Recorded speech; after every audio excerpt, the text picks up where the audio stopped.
In this election, we have a candidate for president of the United States who over the course of his lifetime, in the course of this campaign, has said things about women that are so shocking, so demeaning, that I simply will not repeat anything here today.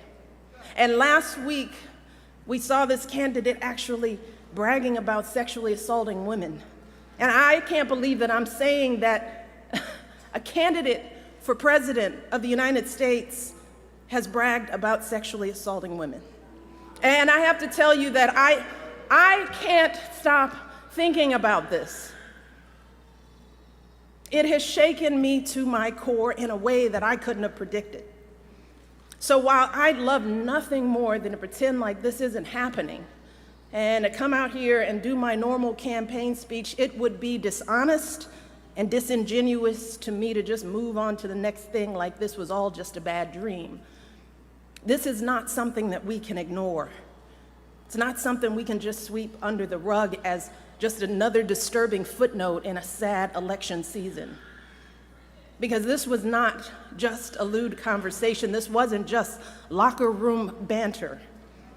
This was a powerful individual speaking freely and openly about sexually predatory behavior and actually bragging about kissing and groping women, using language so obscene that many of us were worried about our children hearing it when we turn on the TV. And to make matters worse, it now seems very clear that this isn't an isolated incident. It's one of countless examples of how he has treated women his whole life. And I have to tell you that I listen to all of this, and I feel it so personally. And I'm sure that many of you do too, particularly the women. The shameful comments about our bodies, the disrespect of our ambitions and intellect, the belief that you can do anything you want to a woman. It is cruel. It's frightening. And the truth is, it hurts. It hurts. It's like that sick, sinking feeling you get when you're walking down the street, minding your own business, and some guy yells out vulgar words about your body. Or when you see that guy at work that stands just a little too close, stares a little too long, and makes you feel uncomfortable in your own skin. It's that feeling of terror and violation that too many women have felt when someone has grabbed them or forced himself on them and they've said no, but he didn't listen. Something that we know happens on college campuses and countless other places every single day. It reminds us of stories we've heard from our mothers and grandmothers about how back in their day, the boss could say and do whatever he pleased to the women in the office, and even though they worked so hard, jumped over every hurdle to prove themselves, it was never enough. We thought all of that was ancient history, didn't we? And so many have worked for so many years to end this kind of violence and abuse and disrespect, but here we are in 2016, and we're hearing these exact same things every day on the campaign trail. We are drowning in it. And all of us are doing what women have always done. We're trying to keep our heads above water, just trying to get through it, trying to pretend like this doesn't really bother us. Maybe because we think that admitting how much it hurts makes us as women look weak. Maybe we're afraid to be that vulnerable. Maybe we've grown accustomed to swallowing these emotions and staying quiet because we've seen that people often won't take our word over his.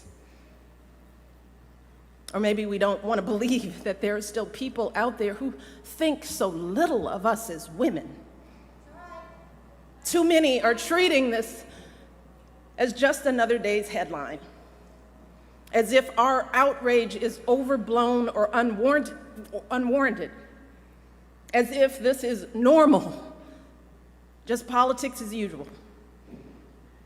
But New Hampshire, yeah, be clear, this is not normal. This is not politics as usual.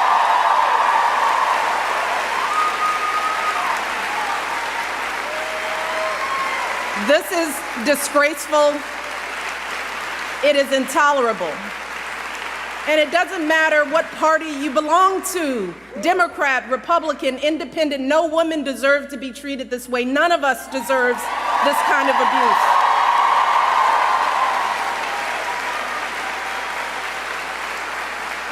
And I know it's a campaign, but this isn't about politics.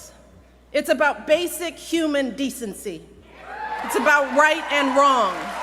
And we simply cannot endure this or expose our children to this any longer, not for another minute, and let alone for 4 years. Now is the time for all of us to stand up and say, enough is enough. This has got to stop right now. Because consider this. If all of this is painful to us as grown women, what do you think this is doing to our children? What messages are our little girls hearing about who they should look like, how they should act? What lessons are they learning about their value as professionals, as human beings, about their dreams and aspirations? And how is this affecting men and boys in this country? Because I can tell you that the men in my life do not talk about women like this, and I know that my family is not unusual.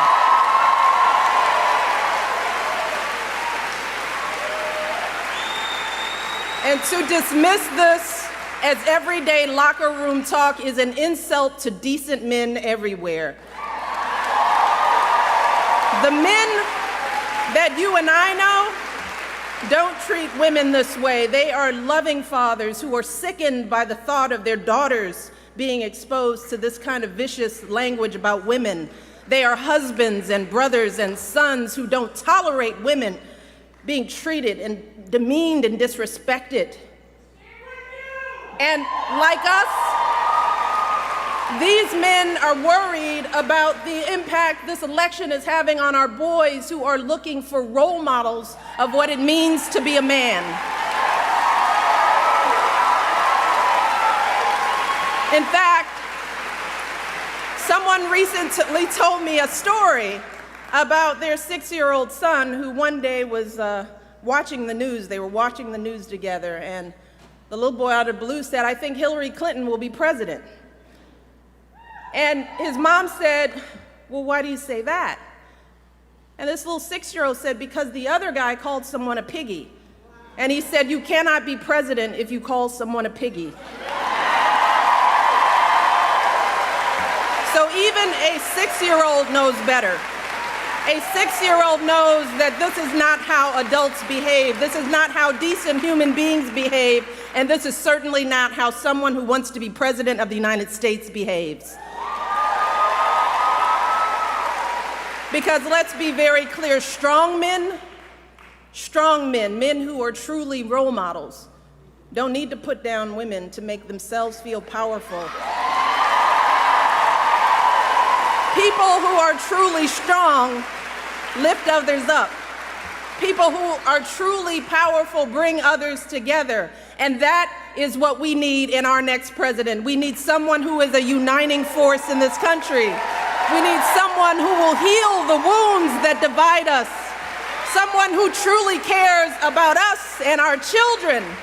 Someone with strength and compassion to lead this country forward. And let me tell you, I'm here today because I believe with all of my heart that Hillary Clinton will be that president.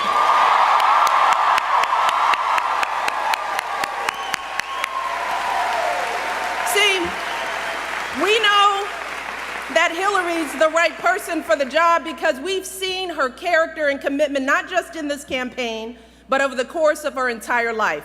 The fact is that Hillary embodies so many of the values that we try so hard to teach our young people. We tell our young people, work hard in school, get a good education. We encourage them to use that education to help others, which is exactly what Hillary did with her college and law degrees, advocating for kids with disabilities, fighting for children's health care as First Lady, affordable child care in the Senate, We teach our kids the value of being a team player, which is what Hillary exemplified when she lost the 2008 election and actually agreed to work for her opponent as our Secretary of State, earning sky-high approval ratings, serving her country once again.